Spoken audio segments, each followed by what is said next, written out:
नमस्कार हम चैनल को आपण मानको स्वागत जनाऊँ देखो प्लस टू पिलांकर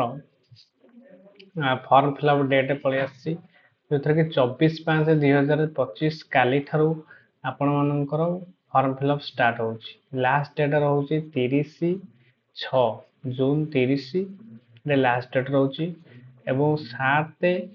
जुलाई रे आपनकर फास्ट सिलेक्शन मेरिट लिस्ट बाहर जिवे इंटीमेशन डाउनलोड करेंगे 8/7 रु 14/7 पर्यंत फास्ट सिलेक्शन पिलांकर एडमिशन प्रोसीजर चलिबो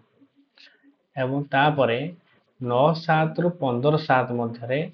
जो मानेकर सेकंड चॉइस बा थर्ड चॉइस आस्थिबो से माने स्लाइड ऑफ पई फॉर्म फिलअप करि परिबे फास्ट सिलेक्शन पिला माने तापरे 21/7 रे कोन हबो ना सेकंड सिलेक्शन मेरिट लिस्ट बाहरिबो सेहीपरि 23/7 रु 28/7 मध्यरे आपनकर सेकंड सिलेक्शन पाई एडमिशन प्रोसीजर चलिबो तापर 30 तारिख रे आसीबो choice locking of spot admission पाई चॉइस लॉकिंग चलिबो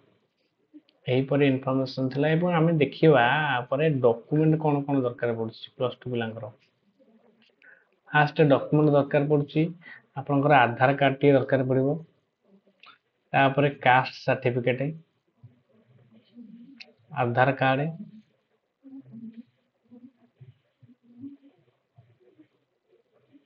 तापर कास्ट सर्टिफिकेट दरकार पड़िबो इनकम सर्टिफिकेट दरकार पड़िबो एवं रेसिडेंट सर्टिफिकेट दरकार पड़िबो तापर पासपोर्ट दरकार एवं पीएन नंबर गोटे आसीची पीएन नंबर होला परमानेंट एजुकेशन नंबर जोटा कि आपण मानकर स्कूल रो हेडमास्टर देबे सेटा रहउची ऑप्शनल न देले भी चलिबो एन सेटा को आनी की दे देले सेटा रिकमेंड रहउची तापर आपनकर बैंक पासबुक रहइबो फॉर्म फिलअप टाइम रे बैंक पासबुक देबे बैंक पासबुक परे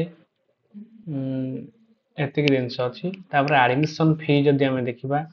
ताले जनरल एससीबीसी एवं ओबीसी पिलांग पई रहिछि केते टंका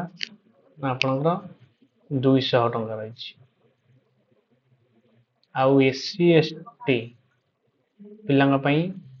जदि हमें देखिबा समान पई 100 टंका रहिछि एडमिशन फी कालठो आवेदन प्रक्रिया रहउछि याको तुरंत पकई जांदु एवं या परे एडमिशन परे आपनकर विभिन्न प्रकार रो जोटा गवर्नमेंट स्कीम आसी गला कि गवर्नमेंट रो स्कॉलरशिप वगैरह सब आसिला एवं आ पर रिगार्डिंग रे प्लस 2 रे कोन कोन सब वीडियो माने आसीबो आपन पई दरकारी जिनिस ए सब वीडियो गुडा को करा कि आपन मन को जोगाई दिया जिवो हम वीडियो को सब्सक्राइब करके हम वीडियो रे हम चैनल रे जॉइन होई रहिथां धन्यवाद।